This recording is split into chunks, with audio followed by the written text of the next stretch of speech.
আজি আমাৰ মণ্ডলচোপা চন্তাপাৰাৰ সংযোগী ৰোড এটা কালভাৰ বিকল্প হৈ আছিলে। আমি পৰুণবৰ চৰকাৰৰ নেতৃত্বত PWৰ পৰা এইবাৰ আমি এটা ৰাস্তা পাইছিলোঁ, ব্লক শিল্প পাইছিলোঁ। সেই কামটো আজি উদ্বোধন কৰিলোঁ। সেই কামৰমে বিটিআৰ চৰকাৰখনত যিমানখিনি কোনাই খোচাই যিবিলাক আমাৰ ৰাস্তা ঘাট যদি ভাঙি আছে তাৰ কাৰণে আমি ধৰিছিলোঁ। ধৰা মৰ্মে আমাৰ চিফ প্ৰমোটাৰ PWৰ নেতৃত্বত আমাক সেইটো পাছ কৰি দিছে। পাছ কৰাৰ মৰ্মে আমি কামটো আজি আৰম্ভণিৰ কাৰণে ফিটা কাটিলোঁ আৰু ফিটা কাটি পেলাই ৰাইজৰ সহযোগী পথটো যেন অতি সোনকালে তৈয়াৰ কৰি দিব পৰা যায় তাৰ কাৰণে আমি কামনা কৰিছোঁ। ৰাস্তাটো কেতিয়া কৰিব? এতিয়া বৰ্তমান ৰাস্তাটো আমাৰ এতিয়া এইটো চাব ৰাস্তা, এইবিলাকখন চিন্তা কৰিব লগা নাই। ডাঙৰ গাড়ী সোমাবও নোৱাৰাৰ ফলত কিছুমান কালভাৰ আছে, সেইবিলাক আমি ঠিক কৰিব লাগিব। কিছুমান ক্ষেত্ৰত কৰবাত চেন গ্ৰেভেল পেলাই হ'লে ৰাস্তাটো অহা-যোৱাৰ ব্যৱস্থা এটা কৰাৰ আমি ব্যৱস্থা কৰিম। সেইটো আমি সকলোৱে চিন্তা এটা কৰি আছোঁ। যিখিনি পাৰোঁ মই কৰি আছোঁ। যিমান গাঁৱে ভূঞে যিমানখিনি এতিয়া আমাৰ পকীকৰণ হোৱাৰ সম্ভাৱনা নাই, সেইবিলাকত আমি পাৰ্চনেল হিচাপে হওক বা যেনেকৈয়ে হওক আমি চেন গ্ৰেভেল পেলাই ৰাস্তাবিলাক ঠিক ৰখাৰ চেষ্টা এটা কৰি আছোঁ। কালভাৰ আছে কেইটামান, এইবাৰতো আমাৰ 13টাহে হৈছে আৰু এতিয়া আকৌ 13টা আহিছে। তেওঁলোকে 26টা আহিলে, 26টা আৰু যদি ক'ৰবাত নাটনি আছে থাকিব পাৰে, 15-20টামান নাটনি থাকিব পাৰে, সেইখিনি আমি কৰাৰ চেষ্টা কৰিম। এতিয়া কামত কৰিব লগা মোৰ বিশেষকৈ ডাঙৰ কাম দুটা আছে। আমাৰ এই হাদিৰিৰ পৰা আৰম্ভ কৰি আমাৰ সেই অঞ্চলটোৰ এখন দলং আছে, আমাৰ RCC দলং এখন লাগিব আৰু লগতে আমাৰ অহপা মুছলিম চোপা সেইটো আমাৰ এখন RCC দলঙৰ প্ৰয়োজন আছে। সেই দলং ইতিমধ্যে আমি AC দি পেলাই পাছ কৰাই থৈ দিছোঁ। সেইটোও হোৱাৰ এটা সম্ভাৱনা আছে। আৰু লগতে যেতিয়া আমাৰ অসম চৰকাৰখনে আমাৰ বিটিআৰক যেতিয়া নেকি দলঙৰ কাৰণে আমাক কিছুমান এমাউণ্ট ধৰি দিব, সেই মৰ্মে সেই দলং দুখন হোৱাৰ এটা আশা 100% আছে।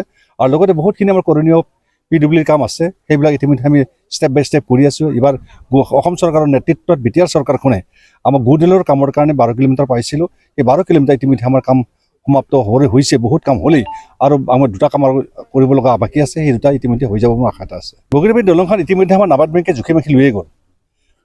ইতিমধ্যে কম দিনৰ ভিতৰত আহি পেলাই দলংখন আৰম্ভ কৰি দিব। লেখা পঢ়া হৈ গ'ল, নাবাৰ্ড বেংকৰ পৰা ইঞ্জিনিয়াৰ আহি চবখিনি লেখা পঢ়া কৰি ইতিমধ্যে ষ্টিমিট বনোৱা আৰম্ভ কৰি দিলে। এতিয়া যেতিয়া পাছ হৈ আহিব লগত দলংখন বনোৱা আৰম্ভ কৰিব। আমিতো মাত্ৰ 3 বছৰ কাৰ্যকালহে আৰম্ভ কৰিলোঁ না, আমিতো 15 বছৰ 20 বছৰ খোৱা নাই। মোৰো আজি সেই 3 বছৰ 2 বছৰ শেষ কৰি আমি প্ৰথম বছৰটো কৰোণাতে গ'ল। মই প্ৰমোদ ছাৰে একো কৰিব নোৱাৰোঁ, আমিও নোৱাৰিলোঁ, কাৰণ কৰোণাৰ সময়ত কোনো কাম কাজ কৰিব পৰা কোনো কণ্ডিশ্যন নাছিল। এই 2 বছৰ কাৰ্যকালত পৰিৱৰ্তন কৰিলোঁ, 100% পৰিৱৰ্তন বুলি ক'ব লাগিব। আজি যে এই গাঁৱৰ এই ৰাস্তাবিলাকৰ যে কালভাৰ কোনোবা কৰিছিলে নেকি? কিন্তু পৰিৱৰ্তন বিচাৰে যে পৰিৱৰ্তন হৈছে। সেইকাৰণে বিটিআৰ পৰিৱৰ্তনটো আমি নিজেই যিখিনি কথা আমি শ্লোগান দিয়া হৈছিলে, এই শ্লোগান মতে ইতিমধ্যে আমি সকলো জেগাতে সৰু সুৰাকৈ কালভাৰৰ লগতে আৰম্ভ কৰি সৰু ব্ৰিজবিলাক তৈয়াৰ কৰা হৈছে। আৰু লগতে যিখিনি নেকি ৰাইজৰ কৰণীয় কাম আছে, ৰাস্তা ঘাট পদূলিৰ পৰা আদি কৰি মোৰ নিজৰ সমষ্টিটো ক'বলৈ যাওঁ, আজি যদি আমি চৰকাৰখনৰ লগত নাথাকিলোহেঁতেন, এলায়েন্স নাথাকিলোহেঁতেন, মোৰ কোনো এটা ৰাস্তা কাম নহ'লেহেঁতেন। আজি 15 বছৰ বা 17 বছৰ ধৰি কোনো এটা ৰাস্তাত ঠেল গুটি পৰা নাছিল। ইতিমধ্যে তেওঁলোকৰ মণ্ডলচোপাৰ যিটো ৰাস্তা এতিয়া আপোনালোকে আহিছে, সেইটো ইতিমধ্যে আমাৰ ব্লক ফিচিং হৈ গ'ল। ব্লক আৰম্ভ কৰিব, ব্লক আহি গ'ল, চেন গ্ৰেভেল হৈ গ'ল আৰু গোটেইখিনি হৈয়ে গ'ল। এতিয়া হোৱাৰ পাছত এতিয়া আমাৰ ব্লক বহাৰ কাৰণে সিদ্ধান্ত কৰিছে। গাঁৱৰ ৰাইজে বহুত হতাশা ভুগি আছিল, কেতিয়া হ'ব। মোক কাণে মূৰে হাৰাই একদম খাই পেলাবৰ নিচিনা কৰি পেলাই দিছিলে। আৰু লগতে দক্ষিণ হাদিৰ আমাৰ বেপাৰী চোপাটোতো ইতিমধ্যে তেওঁলোকৰ ইতিমধ্যে টেণ্ডাৰ হৈ গ'ল, টেণ্ডাৰ পাছ হৈ গ'ল। আমাৰ চাহা নামৰ এজন ব্যক্তিয়ে পাইছে, সেইটো কাম আৰম্ভ হ'ল, গতিকে সেইটোও পাছ হৈ গ'ল। গতিকে আৰু লগতে আমাৰ কৰণীয় কাম আছে হাদিৰি টু হুলকামুৰি চক 3 কিলোমিটাৰটো গুডৱেলৰ ৰাস্তাটো হৈ গ'ল। আৰু তাৰপিছত আমাৰ খানিলা পাম্পটো জালা বৰচোপা লিং ৰোড সেইটো 3 কিলোমিটাৰ হৈ গ'ল। ঠিক এনেকৈ বিষ্ণুপুৰটো চি ব্লকৰ 3 কিলোমিটাৰ হৈ গ'ল। এই ব্লকটো আপোনাৰ দীঘলডোঙা চক 3 কিলোমিটাৰ হৈ গ'ল। আৰু তাৰ এলাবা আমি আৰু বহুতখিনি ৰাস্তা ইতিমধ্যে আগতে কৰিছোঁ। আৰু এতিয়া এটা আকৌ আমাৰ হ'ল চেংচন হ'ল, সেইটো হ'ল চৰাইমাৰী লাষ্ট এণ্ডিং। সেই এটা কালি আমি ৰবিবাৰে সেইটো 9টা বজাত উদ্বোধন কৰিম। মইতো 100% পাব ভাইৰে যি বিৰোধী থাকিব ক'বই লাগিব। তেওঁলোকে যদি নক'লেহেঁতেন, আমি কিছু সজাগতা নাথাকিলেহেঁতেন। তেওঁলোকে কৰাই কৰি থাকিম। কিন্তু প্ৰমোদ ছাৰে যিখিনি নেকি কথা কৈ আছে পৰিৱৰ্তন কৰিম বুলি, সেই পৰিৱৰ্তন কিন্তু হৈ আছে। 100% দেখা পাইছোঁ, চকুৰে দেখিছোঁ, কামবিলাক কিন্তু হৈ আছে।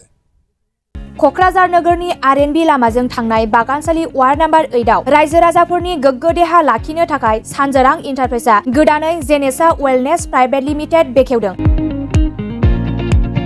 बे सानजोरां इन्टारप्राइज आयुर्वेदिक गलायाव मानसिनाव जानाय गेदेर बेरामनि मुलिफोरखौ मोननो हागोन।